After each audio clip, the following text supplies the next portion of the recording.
Vote వేయకపోతే భవిష్యత్తు అనేది ఉండదనే విషయాన్ని మనం గుర్తుంచుకోవాలి. మన అన్ని అంశాలు కూడా రాజ్యాంగంలో ఉంటాయి. మన హక్కులు కావచ్చు, మన బతికే విధానం కావచ్చు, మనం ప్రజాస్వామికంగా ప్రజాప్రతినిధులు ఎన్నుకునే విధానం కావచ్చు, అన్నీ ఆ రాజ్యాంగాలు ఉంటాయి. ఆ రాజ్యాంగానే ఈరోజు బీజేపీ కేంద్రంలో తీసేస్తా చెప్పి బాటగా వాళ్ళ కేంద్ర మంత్రులే మేము కనుక మా కనుక 400 సీట్లు ఇస్తే రాజ్యాంగాన్ని మారుస్తామని చెప్పి స్పష్టంగా మాట్లాడుతున్న తీరు. ఎందుకంటే మా 400 సీట్లు వస్తే రాజ్యాంగాన్ని మార్చుకునేటువంటి అవకాశం వాళ్ళకు ఉంటుంది కాబట్టి ఆ రాజ్యాంగం పోతే మన పరిస్థితులు ఎట్టుంటే ఒకసారి మనం అందరం కూడా ఆలోచించాల్సిన అవసరం ఉందని చెప్పి నేస్తా ఉన్నాం. ఎందుకంటే రాజ్యాంగంలో ఆర్టికల్ 14 ప్రకారం చట్టం ముందు అందరూ సమానం చెప్తుంది. అంటే ఎవరు కూడా ఎక్కువ తక్కువ ఉన్న అందరూ సమానం చెప్తా ఉంటుంది. ఆ సమానత్వం కూడా రేపు రాజ్యాంగం పోతే ఉండదు. అదేవిధంగా ఆర్టికల్ 19 ప్రకారం మాట్లాడే స్వేచ్ఛ. ఈ రోజు మనకి ఇంత స్వేచ్ఛగా మాట్లాడుతుంటే అది రాజ్యాంగంలో పొందుపరిచిన అంశం కాదు. రేపు బీజేపీ వచ్చి ఆ రాజ్యాంగం తీసేస్తే మనం రోడ్ల మీద మాట్లాడేటువంటి స్వేచ్ఛ కూడా ఉండాలనే విషయం మనం మర్చిపోద్దు. ఆర్టికల్ 21 అంటే మనకు ఛత్తీస్గఢ్ లో కొంత విధ్వంసం జరిగితే అక్కడ చాలా మంది గుర్తుపోయిన వేలాది మంది వచ్చి ఇక్కడ నివసిస్తా ఉన్నారు.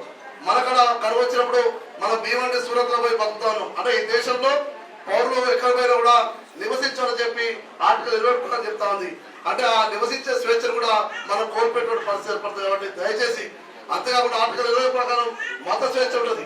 ఎవరికైనా తమ మతాన్ని వ్యక్తిగతంగా స్వేచ్ఛగా మొక్కుకోవచ్చు అని చెప్పి ప్రార్థించుకోవచ్చు అని చెప్పి రాజ్యాంగం పొందుపరిచింది. 76 ఏళ్ళ రాజ్యాంగం ఏ రోజు కూడా చెక్కు చేరలేదు. సమస్య వచ్చినప్పుడు అవసరాలు ఇచ్చా సవరించుకునే తప్ప రాజ్యాంగాన్ని మార్చుకోవాలని చెప్పి ఏ ప్రయత్నం చేయలేదు, ఎవరు మాట్లాడలేదు. గతంలో గత 2 సంవత్సరాల క్రితం కేసీఆర్ గారు ఈ రాజ్యాంగాన్ని మార్చాలని చెప్పినప్పుడు ఈ రాష్ట్రంలో ఉన్నటువంటి ప్రజాస్వామిక వ్యవస్థలు ప్రజాస్వామ్యులు అందరూ కూడా ప్రజలందరూ కూడా తిరస్కరించారు. రాజ్యాంగాన్ని మాత్రమే నిర్ణయం మారుస్తామని చెప్పి ఆయన మార్చడం ఇంటికి పంపించారు. అదే తీరులో ఈరోజు కేంద్రంలో ఉన్నటువంటి బీజేపీ కూడా రాజ్యాంగాన్ని మారుస్తా అని చెప్పి పదే మాట్లాడుతుంది. దయచేసి అదే స్ఫూర్తితోటి ఎవరైతే మార్చాలని చెప్పారో వాళ్ళని మార్చేటువంటి ప్రయత్నం మనందరం చేయాలని చెప్పి అది కేవలం ఓటుతో సాధ్యమైతే విషయాన్ని మీకు చెప్పదలుచుకున్నాం. మిత్రులు ఒక్కసారి ఆలోచించండి. ఈ దేశంలో జరుగుతున్న దారుణాలు 1 కాదు 2 కాదు. అక్కడ వరకు మొత్తం కూడా దేశాలు కాశ్మీర్ నుంచి కన్యాకుమారి వరకు మహిళలకు రక్షణ లేనటువంటి పరిస్థితి, దళితులకు నిమ్న వర్గాలకు రక్షణ లేనటువంటి పరిస్థితి.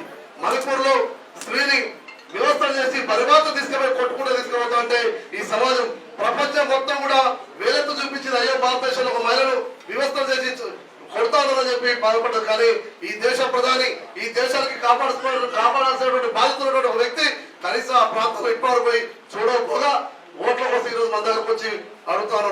సిగ్గుండాల కొద్దిగా ఒక దేశంలో ఒక స్త్రీని వ్యవస్థ చేసి ఆ ఉపయోగిస్తున్నప్పుడు పోయినటువంటి వ్యక్తి ఈరోజు ఓట్ల కోసం వస్తున్నటువంటి పరిస్థితి ఇవన్నీ గమనించాలి. అంతేకాకుండా మనం రాజ్యాంగం కావాలి, రాజ్యాంగ పరంగా మనం మాట్లాడే స్వేచ్ఛ ఈరోజు గొప్ప మేధావులు కూడా ఈరోజు ప్రశ్నించేటువంటి వ్యక్తులందరూ